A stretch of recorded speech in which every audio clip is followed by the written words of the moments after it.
जो भी आप में से अपनी ज़िंदगी को शानदार बनाने के लिए जोखिम लेने को तैयार है, मेरी नज़र में वही एंटरप्रेन्योर है, वही उद्यमी है। उसूलों पे जो आँच आए तो टकराना ज़रूरी है, जो जिंदा हो तो फिर जिंदा नज़र आना ज़रूरी है। इस देश को नौकरी मांगने वालों से ज़्यादा नौकरी देने वालों की ज़रूरत है, लेकिन कोई भी उद्यम जो सिर्फ पैसा कमाता है वो समाज को फ़ायदा नहीं पहुँचाता है। सो विकास दिव्यकीर्ति सर के बारे में मैं आपको कुछ चंद लाइंस में इनका इंट्रोडक्शन देना चाहूंगी। He is an Indian educationist, entrepreneur and founder of Drishti IAS, an institute that provides coaching for civil service aspirants in India. मैं चाहती हूं सर कि आप हमारी ऑडियंस को एड्रेस करें with few words. आप सभी को नमस्कार।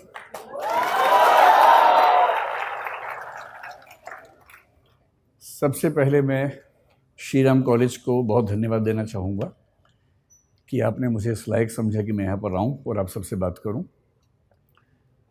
और आपके सभी टीचर्स और जिन बच्चों ने मैनेज किया, उन बच्चों की मेहनत और उन बच्चों की हिम्मत की मैं दाद दूँगा, क्योंकि जब उन्होंने पहली बार मुझसे बात की तो मैंने उनसे कहा कि मैं 12 से 14 तारीख को भारत में नहीं हूँ।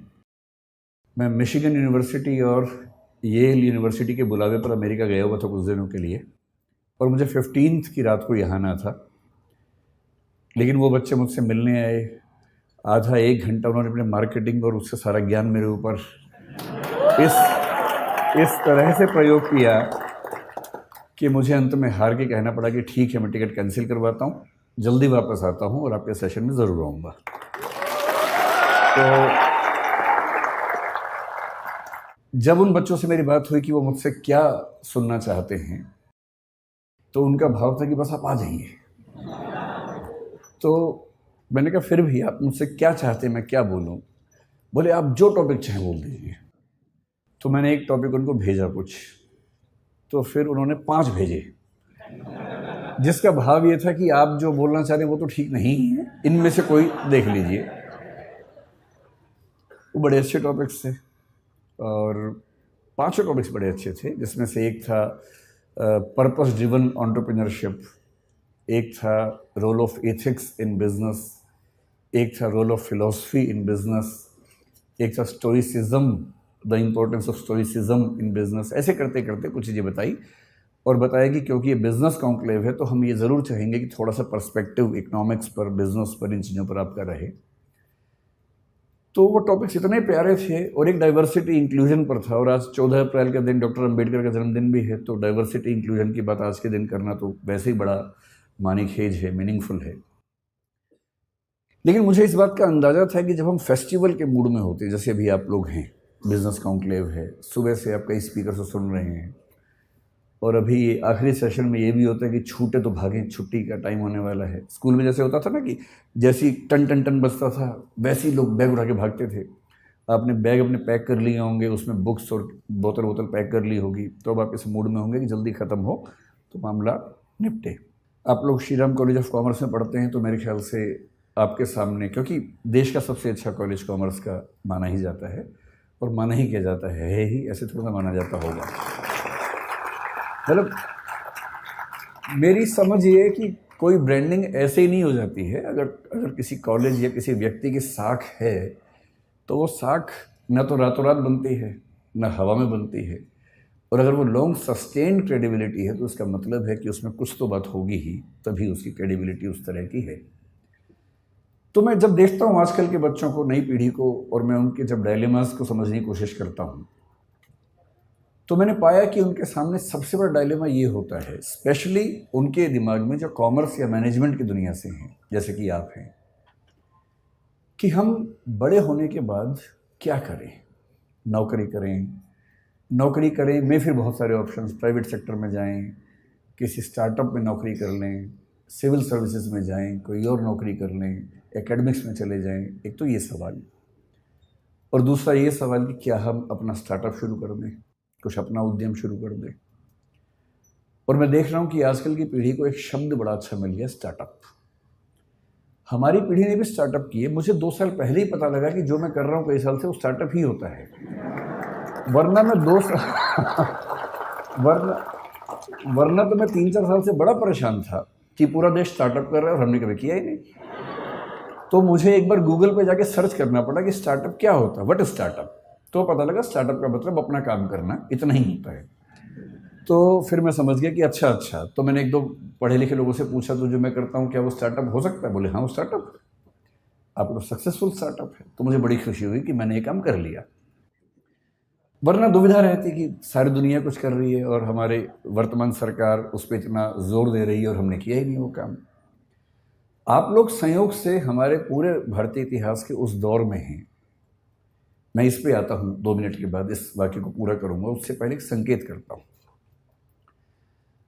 हर देश में जो इकोसिस्टम है उसमें सपने अलग अलग होते हैं, और ये आपके सपने दरअसल आपके सपने होते नहीं हैं। आपके सपने आपके समाज के सपने होते हैं जो उसने आपके मन में बैठा दिए हैं।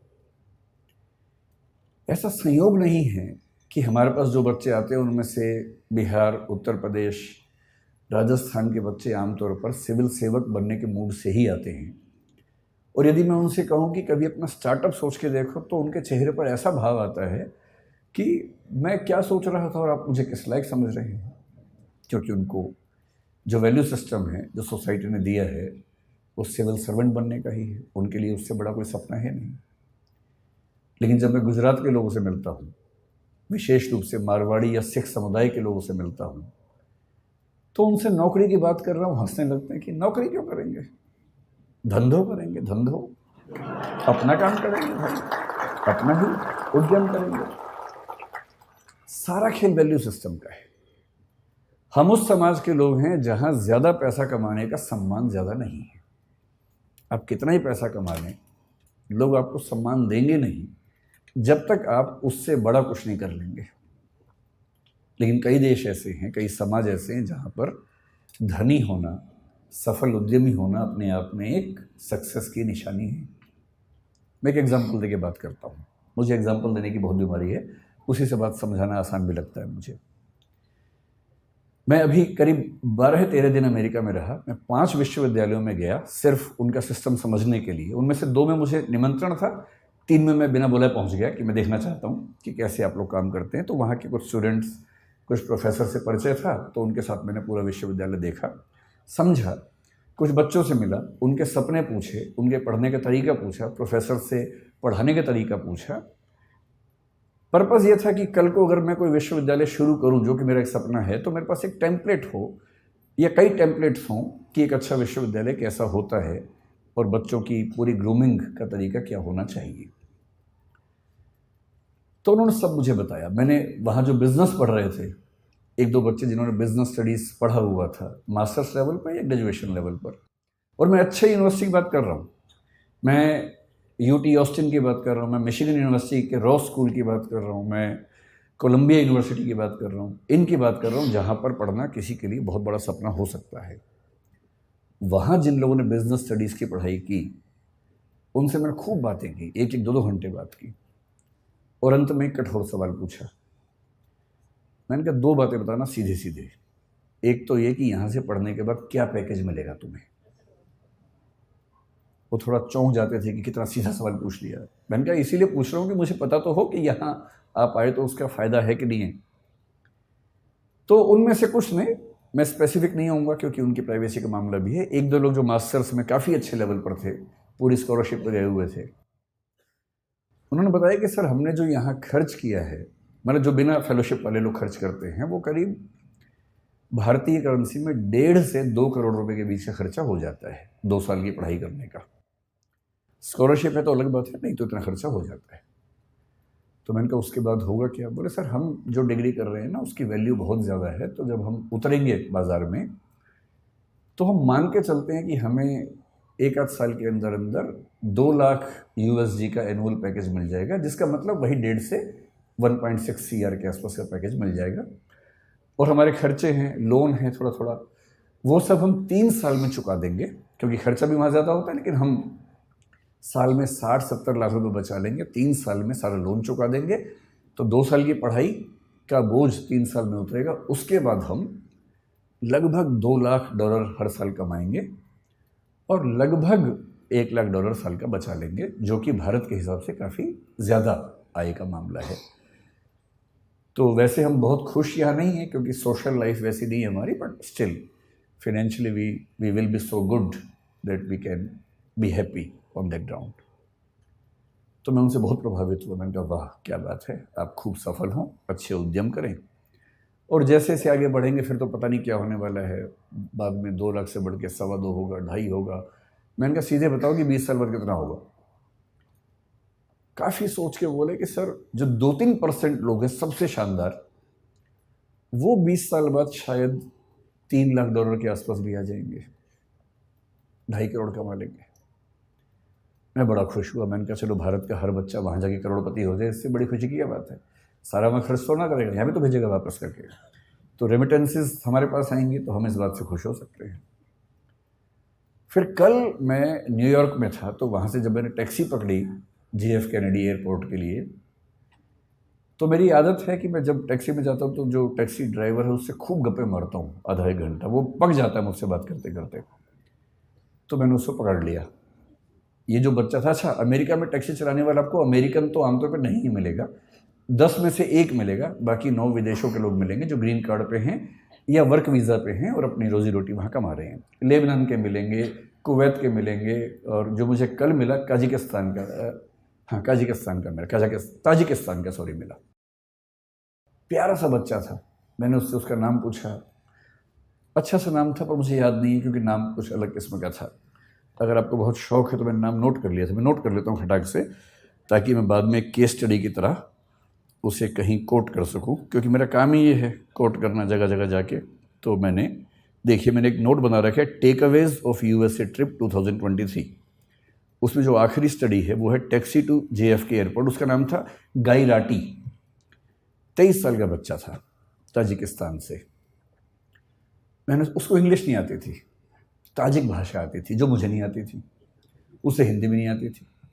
अच्छा ऐसे में क्या होता है कि इशारों की भाषा में काम चलता है फिर थोड़ी देर के बाद तो। और इशारों की भाषा यूनिवर्सल है, और अंग्रेज़ी इतनी उसको आ गई थी कि सेंटेंस का स्ट्रक्चर नहीं आता था ना, बाकी तो आता ही था। आई, गो, ताजिकिस्तान, ईयर, तो इतना बात समझ में आ गया था कि साल में एक बार जाता है। तो इस तरह से सिंटेक्स के बिना जो भाषा काम करती है उस भाषा में काम चल रहा था। तो मैंने पहले उससे पूछा व्हाट्स योर नेम। उसने घूर के देखा, मैं कहा नेम, वो समझ गया नेम पूछ रहा है, तो उससे बताया गाई राटी। फिर मैंने कहा एज, तो उसने कहा 23 ईयर्स। भारत में फूफा लोग इतना करने के बाद तो रिश्ता तय कर लेते हैं। तो उसके चेहरे पर भी ये भाव था कि क्या ये बार रिश्ता तय करने वाला है। तो मैंने उससे कहा नहीं मैं तो कुछ और पूछना चाह रहा हूँ। फिर मैंने कहा गाई राटी कब से हो अमेरिका में? उसने कहा 1 ईयर। तो मैंने कहा वीज़ा कैसे मिला? बोला ग्रीन कार्ड। तो मुझे ध्यान आया कि ग्रीन कार्ड के मामले में डाइवर्सिटी पॉलिसी काम करती है, हर देश से कुछ लोगों को मिलता है, तो उसमें उसको मिल गया होगा। तो मैंने बहुत सहानुभूति के भाव से पूछा, मैंने गाई राटी कितना कमा देते हो यार? मुझे लगा बोलेगा बहुत कम कमाता हूँ, इस भाव से थोड़ी सी टिप मिल जाए अंत में, और मैं उसको बहुत खुश होकर $10 की टिप दूंगा और एहसान कर दूंगा अंत में, मुझे भी खुशी हो जाएगी। तो उसने कहा कि ऑलमोस्ट $400 to $500 एवरी डे। अच्छा भारत का आदमी सीधे 80 से गुणा करता है वहाँ जाके, जो भी फिगर सुनता है खटाक से गुणा करता है। मैं घबरा गया, भाई ये तो बहुत ज़्यादा कमा लेता है, इसका मतलब तो बहुत ही ज़्यादा कमा लेता है। मैंने कहा अच्छा। फिर मैंने कहा how many days in a week you work? क्योंकि वहाँ सब 5 दिन काम करें, 2 दिन मस्ती करते हैं। बोले ऑल 7 डेज, क्योंकि मस्ती तो वहाँ के लोग करते हैं ना, बाहर से जाते हैं वो तो भविष्य में मस्ती करने के मूड में होते हैं, अभी मेहनत करते हैं। फिर वो समझ गया कि ये मेरी इनकम काउंट करना चाह रहा है, तो उसने खुद ही बोला on average I earn $12,000 to $14,000 per month. फिर मैंने 80 से गुणा कर दिया खटाक से, तो मैं समझ गया कि ये महीने के 10 से 12 लाख कमा लेता है। तो मैंने उससे फिर पूछा दिस इज योर रेवेन्यू और दिस इज योर सेविंग? भाई आप तो कॉमर्स के लोग जानते हैं, रेवेन्यू अलग है, सेविंग अलग है। नेट इनकम है कि ग्रॉस इनकम है, उसी में सारा खेल हो जाता है। और वैल्यूएशन की दुनिया इसी खेल पे चल रही है कि कुछ का कुछ बोल के वैल्यूएशन करवा लेना है। तो उसने कहा दिस इज माई सेविंग।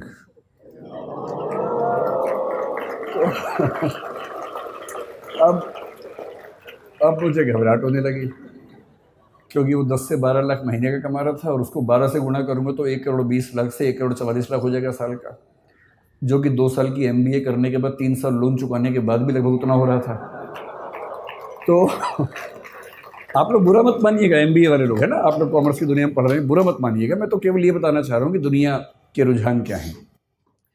तो मैंने बड़ा हौसला मन में रख के सोचा कि कहीं तो MBA वालों को ऊपर उठाऊं।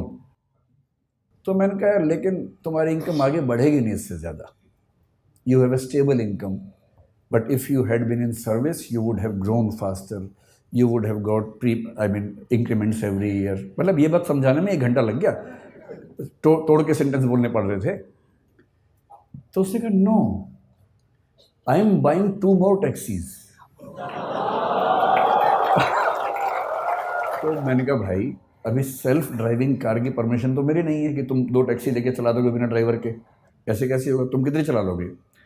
पर no, I will get 2 drivers from Tajikistan and the per hour minimum wages is $10 to $12।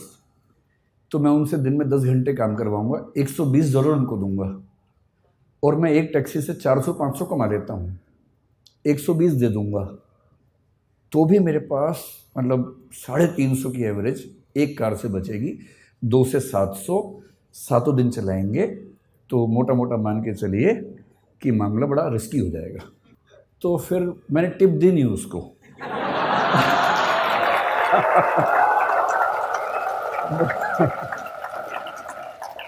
मुझे चिंता थी कि जब मैं उतरूंगा कहीं वो मुझे टिप ना दे दे थोड़ी सी कि भाई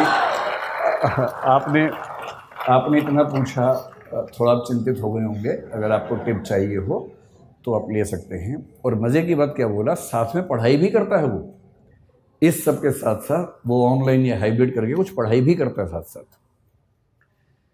तो मुझे लगा कि श्रीराम कॉलेज ऑफ कॉमर्स के लिए सही केस स्टडी मिल गई मुझे, क्योंकि यहाँ बिजनेस कॉन्क्लेव में तो ऐसी बात करनी चाहिए। तो मैं अपनी बात को केवल 10 मिनट में सार इस एनेक्डोट के माध्यम से समझाना चाह रहा हूँ। आप लोग अभी युवा हैं, जिंदा हैं और सपने देखते हैं। जिंदा होने का मतलब वो नहीं होता है ना, जिंदा होने का मतलब होता है जो जिंदा हो तो फिर जिंदा नजर आना जरूरी है, ये मतलब होता है ना। जिंदा एक बहुत प्रसिद्ध शेर है, उसूलों पे जो आँच आए तो टकराना ज़रूरी है, जो ज़िंदा हो तो फिर ज़िंदा नज़र आना ज़रूरी है। तो मैं इसलिए कह रहा हूँ कि आप लोग ऊर्जा से लबरेज युवा हैं और अभी आपकी सपने देखने की उम्र है। ज़िंदा तो बहुत लोग हैं, लेकिन कुछ लोग ज़िंदगी ढो रहे हैं, घिसट रहे हैं, और आप भरे हुए हैं ऊर्जा से। इस देश को नौकरी मांगने वालों से ज़्यादा नौकरी देने वालों की ज़रूरत है, और हम अपने 5000 साल के इतिहास में पहली बार उस दौर में हैं जहाँ स्टार्टअप करने वालों को इज्जत मिल रही है, वरना यहाँ इज्जत नहीं होती है। अभी जो सरकारें हैं हमारे पास, सेंटर में भी, कुछ स्टेट्स में भी, और किसी मामले में आप उनसे सहमत हों असहमत हों, समर्थन करें विरोध करें, इस मामले में तो आपको मानना पड़ेगा कि उन्होंने पहली बार स्टार्टअप करने को इज्जत वाला काम बना दिया है। और यदि ऐसा बना ही दिया है, और फिर श्रीराम कॉलेज ऑफ कॉमर्स के ग्रेजुएट्स जिन लोगों ने बिजनेस को इतना ध्यान से समझा है, उसकी बारीकियां समझी हैं, वो उसके बिना अगर वो भी नौकरी ढूंढते रहेंगे तो फिर देश कैसे आगे बढ़ेगा। तो कुछ साल नौकरी करना ठीक है, लेकिन यदि मुझसे पूछेंगे तो मैं ये कहूँगा कि अगर आप वैसे व्यक्ति हैं कि चुपचाप ज़िंदगी गुजार लेनी है तो ठीक है, कीजिए नौकरी। नौकरी करनी है, साथ में कुछ किताबें लिखनी है तो कीजिए नौकरी। पर यदि कुछ बड़ा सोचा है, अगर आप चाहते हैं कि आप इस देश और समाज को कुछ बड़ा योगदान दे सकें, तो सबसे अच्छा विकल्प है उद्यम। और उद्यम का मतलब केवल आर्थिक उद्यम नहीं होता है। उद्यम का मतलब है कि आप जोखिम लेने वाले व्यक्ति हैं, आप बहुत शांत व्यक्ति नहीं हैं। और जोखिम लेना कुदरत ने सिखाया हमें, प्रकृति ने सिखाया है। प्रकृति के विधान में सुरक्षा नहीं होती है, प्रकृति के विधान में जोखिम ही जोखिम है। वो तो हमने शहरों में, गांवों में सुरक्षा डेवलप कर ली है, और थोड़ी बहुत सुरक्षा ज़िंदगी में रहे तो अच्छा भी लगता है, लेकिन जंगल का नियम, प्रकृति का नियम सुरक्षा पर नहीं टिका है, वो खतरों पे टिका है, जोखिम पे टिका है। जो भी आप में से अपनी ज़िंदगी को शानदार बनाने के लिए जोखिम लेने को तैयार है, मेरी नज़र में वही एंटरप्रेन्योर है, वही उद्यमी है। और जोखिम केवल पैसे के लिए नहीं होता है, होना भी नहीं चाहिए। जोखिम महात्मा गांधी ने भी लिया, अंबेडकर साहब ने भी लिया, दोनों शानदार वकील थे। डॉक्टर अंबेडकर, मैं परसों कोलंबिया विश्वविद्यालय में गया जहाँ से उन्होंने पीएचडी की, एक पीएचडी की, लंदन स्कूल से दूसरी 3 पीएचडी की उन्होंने। इन लोगों ने अपने अपने सफल करियर को दांव पर लगा के जोखिम लिया कि देश को एक अच्छा राजनीतिक और सामाजिक मंच मिल सके। ये सोशल एंटरप्राइज है, पॉलिटिकल एंटरप्राइज है। कबीरदास हों, गुरु नानक हों, या महात्मा बुद्ध हों, महावीर स्वामी हों, इन सब ने अपने अपने समाज को बेहतर बनाने के लिए अपनी जान को जोखिम में डाला। ये सब उद्यमी लोग हैं। कोई स्पिरिचुअल एंटरप्राइज करता है, कोई सोशल एंटरप्राइज करता है। आप बिजनेस एंटरप्राइज वाले लोग हैं, लेकिन मैं इतना ज़रूर कहूँगा कि बिजनेस में पैसा कमाना ज़रूरी है, क्योंकि वही आपको ज़िंदा रखेगा, वही आपके उद्यम को चला पाएगा। लेकिन कोई भी उद्यम जो सिर्फ पैसा कमाता है, वो समाज को फ़ायदा नहीं पहुंचाता है। और मैं एक बात अक्सर कहता हूँ, आखिरी बात आपसे वही कह रहा हूँ कि अगर अपने जीवन को एक ठीक दिशा देनी है तो सिर्फ एक काम कीजिए। बहुत बुरा लगेगा, पर मुझे ये सलाह मेरे एक मित्र ने दी थी, मैं आपको दे देता हूँ। आज घर जाके अपनी ओबिचुअरी लिखिए। ओबिचुअरी का मतलब होता है किसी के मरने के बाद अखबार में जो छपता है उसके बारे में, कि दुख के साथ सूचित किया जाता है कि फला फला की मृत्यु इस तारीख को इस वजह से हो गई है। उसके बाद की 4 लाइनें आप अपने बारे में क्या चाहते हैं लिख लीजिए, उसे बनाइए विजन स्टेटमेंट। वो लाइनें कई तरह की हो सकती हैं। एक ये हो सकती है कि इस व्यक्ति ने जीवन में खूब पैसा कमाया, इसने गुटखा बनाने वाली कंपनी बनाई, इसने अरबों रुपए कमाए और इसकी वजह से कई लाख लोग कैंसर से मरे, और पैसा खूब कमाया। दूसरा ये हो सकता है कि ये व्यक्ति चाहता तो अरबों रुपए कमा सकता था, पर इसने लाखों ही कमाए और अपनी ऊर्जा उन चीज़ों में लगाई जो समाज को और बेहतर बना सकती है। ये चाहता तो डीजल की कार बना के खूब पैसा कमा सकता था, तेल के कुएं खोद के खूब पैसा कमा सकता था, पर इसने सोलर पैनल्स में अपनी ऊर्जा लगाई, क्योंकि उसे चिंता थी कि मेरे साथ साथ इस समाज का भी भला होना चाहिए। तो जो मैं कंक्लूडिंग रिमार्क के तौर पे कहना चाह रहा हूँ, आप लोग इस देश के भविष्य हैं, स्टार्टअप की दुनिया के भविष्य हैं। कुछ बड़ा कीजिए और ऐसा मत कीजिए जो केवल और केवल बिजनेस तक सीमित हो। जब बिजनेस और एथिक्स मिलते हैं तो जो सिनर्जी बनती है, वो सिनर्जी किसी भी देश और समाज के लिए बेहतर है। बहुत बहुत धन्यवाद, आप लोगों ने बुलाया। धन्यवाद।